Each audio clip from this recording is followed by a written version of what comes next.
Rajiv Gandhi is above everything. ఇప్పుడు ఆయన కొడుకు కూడా మెచ్యూరిటీ వచ్చింది.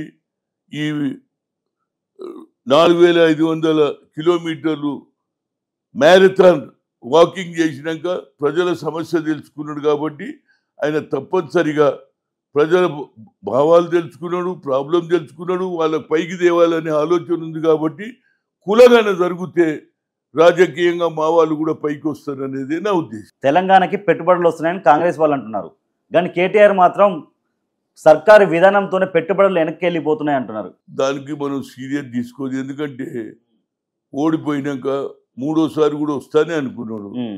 ఎప్పుడైతే దెబ్బ పడ్డప్పుడు ఆలోచనలో మార్పు వస్తుంది. ఏదో రోజు అనాలే కదా. ఇప్పుడు మీ పత్రికలు రాకపోతారే కేసీఆర్ని కూడా మర్చిపోతారు కదా. అది గురించి వాళ్ళు ఏదన్నా రోజు అంటూనే ఉన్నారు. ఇప్పుడు ఇవాళ రుణమాఫీ చేసిండు, దాని గురించి చెప్పాలి కదా. మరి హరీష్ రావు రాజీనామా చేస్తా అన్నాడు రుణమాఫీ అయిపోతే ఆగస్టు 15 లోపు. చేస్తాడా? ఆయన చేస్తాడా లేదా, ఆయన సెల్ఫ్ రెస్పెక్ట్, ఆయనకు అభిమానం ఉన్నదా లేదా అనేది ఆయన మాట. చెయ్యాలా ఆయనని అన్నాడు, చేస్తా అన్నాడు. ఆయన ఆలోచన చేసుకోవాలి తప్పితే నేనెందుకు చెప్తాను. ఎందుకంటే ఆయన ఆల్రెడీ ఎమ్మెల్యే ఉన్నాడు, మళ్ళీ కొత్త ఎలక్షన్ ఎందుకు.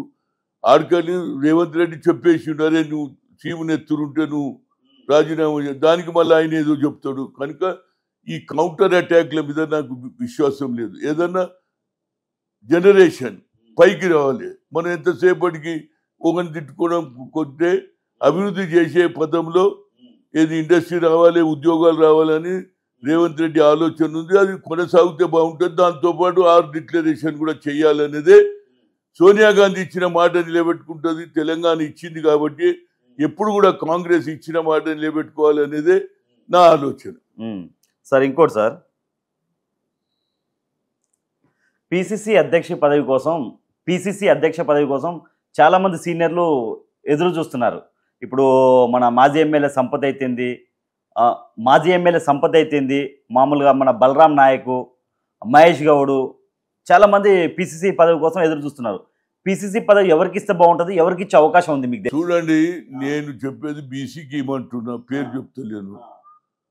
అదేవిధంగా ఎక్స్పీరియన్స్ ఉన్నోడు, గతంలో ఎన్ఎస్ఏ యూత్ కాంగ్రెస్కి వెళ్ళి చేసిన వాళ్ళు, ఆర్గనైజేషన్ తోటి ఇవ్వమంటున్నా. ఇది పెరాగేట్ ఎవరిది ఉంటుంది? ముఖ్యమంత్రి అని ఎవరిని తెచ్చుకుంటాడు? తన సొంత మనిషిని తెచ్చుకుంటాడు. అది నాకు తెలుసు, అందరికి జగమేకి. దాని మీద నేనేం కామెంట్ చేసినా, కానీ నేనేమంటున్నా, నువ్వు చేసిన అభివృద్ధి ఏదైతే రైతుల రుణమాఫీ కానీ, రేపు మహిళలకు ఇచ్చే 2500 కానీ, ప్రజలకు ప్రచారం చేసే కెపాసిటీ కూడా ఉండాలి కదా నాయకుడు అనేవాడు. అటువంటి వాళ్ళని తెచ్చుకుంటే లాభం. నన్ను అడిగిండ్రు, నేనన్నా ఉమ్మడి రాష్ట్రానికి నేను పిసిసి అధ్యక్షుడున్నా, నేను మళ్ళీ ఈ చిన్న రాష్ట్రాన్ని నేను ఉండలేను అన్నా, ఎవరికో ఇవ్వన్నా. నేననేది ఏంటంటే, నాకు పలుకుబడి కేంద్రంలో ఉన్నది, రాష్ట్రాలలో ఉన్నది. రాహుల్ గాంధీని ప్రధానమంత్రి చేయాలనే నా చివరి కోరిక. నాకు పదవి ఇస్తారా లేదా ఆ తర్వాత వదిలేయి. నేనేం అడుగుతున్నా, కష్టపడే పోస్ట్ అడుగుతున్నా. ఏది చైర్మన్ అయితే ఒక కారు వస్తుంది, 2 పోలీసు వాళ్ళు ఉంటారు, నీళ్ళు ఇచ్చేటారు. నాకు ఇది కాదు, నా జీవితాంతం పనిచేయాలని. నాకు ఇందిరాగాంధీ ఉన్నప్పుడే వెంకటరామరెడ్డి నువ్వు క్యాబినెట్లో జాయిన్ కమ్మన్నాడు. No I don't want to join, I work for party అన్న. ఇందిరాగాంధీకి డిన్నర్ ఇచ్చిండు, డిన్నర్లో కల్పించిండు, ma'am this boy I was requested to join in cabinet, ఈ రిఫ్యూజ్ అంటే ఇట్లా భుజం తట్టింది Indira Gandhi. That is my character. నేను ఎప్పుడు కూడా ప్రజలలో ఉంటా, పేపర్ చదువుతా, పొద్దున్న ఇక్కడ అన్యాయం జరిగిందని తెల్లారి వెళ్ళిపోతాడికి. పోలే అక్కడికి హాజీపూర్లో 3 అమ్మాయిల మీద రేపు చేస్తే పోయినా వారికి శిక్ష ఇచ్చిన 4.5 ఏళ్ళు అవుతుంది. హైకోర్టు అప్రూవల్ ఇస్తలేదు. ఇంతకంటే అన్యాయం ఏమున్నదండి? దానికి నేను రమణ గారు చీఫ్ జస్టిస్ కూడా లెటర్ రాసిన. 2 కేసు, ఒక కేసులోనేమో ఉరి పడ్డది, ఒక కేసులో మన లైఫ్ పడ్డది. ఇస్తనే లేడు. ఆ శ్రీనివాస్ రెడ్డి మంచిగా జైల్లో తింటుంటూ ఉంటున్నాడు. న్యాయ వ్యవస్థలో కూడా మార్పు రావాలండి. ఆయన అంటుండు 1 నేషన్ 1 ఎలక్షన్ అంటుడు. మరి న్యాయ వ్యవస్థలో కూడా మార్పులు రావాలి కదా. న్యాయ వ్యవస్థలో మా వాళ్ళు ఎంతమంది ఉన్నారు? బీసీలు, ఎస్సీలు చెప్పండి, అంతా అగ్రకులాలే.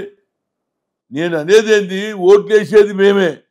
ఏ అప్పర్ క్లాస్ గెలిచినా మా ఓట్లతోటే గెలుస్తాడు అంటున్నా.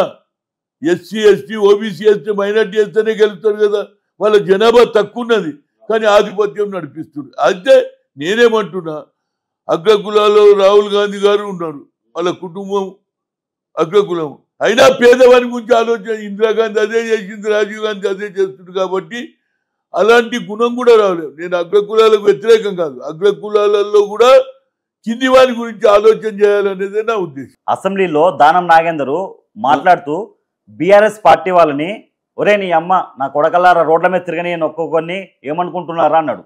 ఇలాంటి భాష మాట్లాడొచ్చా అసెంబ్లీలో? చూడండి, భాష అని కాదు, అతను మొన్న పార్లమెంట్ నిలబడ్డాడు, ఓడిపోయిండు. ఇక ఇప్పుడు ఆల్రెడీ దెబ్బతిన్నో నేను అంటుంటే మళ్ళీ తిడతాడు కదా, అలా తిట్టొచ్చా? అది కల్చర్ అయితే కాదు, అది మాత్రం చెప్తే this is not our culture. అదే రాహుల్ గాంధీ ఏమన్నాడు, అనురాగ్ ఠాకూర్ ఏమన్నాడు, జిస్కు अपना క్యాస్ట్ నియమాలు ఉనే క్యాస్ట్ వైజ్ సెన్సస్ బోల్రా అన్నాడా లేదా? అంటే దానికి ఏమన్నాడు ఆయన, నువ్వు ఏమన్నా అనుకోరా బాబు, నువ్వు నా క్యాస్ట్, నువ్వు నన్ను తిట్టుబడ్డా, I was only in my mind, caste wise census I will conduct అన్నాడా లేదా? ఆ కల్చర్ నేర్చుకోవాలి. ఇప్పుడు తిట్టంగా నువ్వు తిడితే ఏం లాభం? ఆయన ఏమేమున్నది, క్యాస్ట్ వైజ్ సెన్సస్, నువ్వు నన్ను ఏమన్నాను, నేను నీకు జవాబు ఇయ్యా, but my aim is to conduct caste wise census according to their promotions. Their future also should be there. They are 90% people who are SC, ST, BC minority.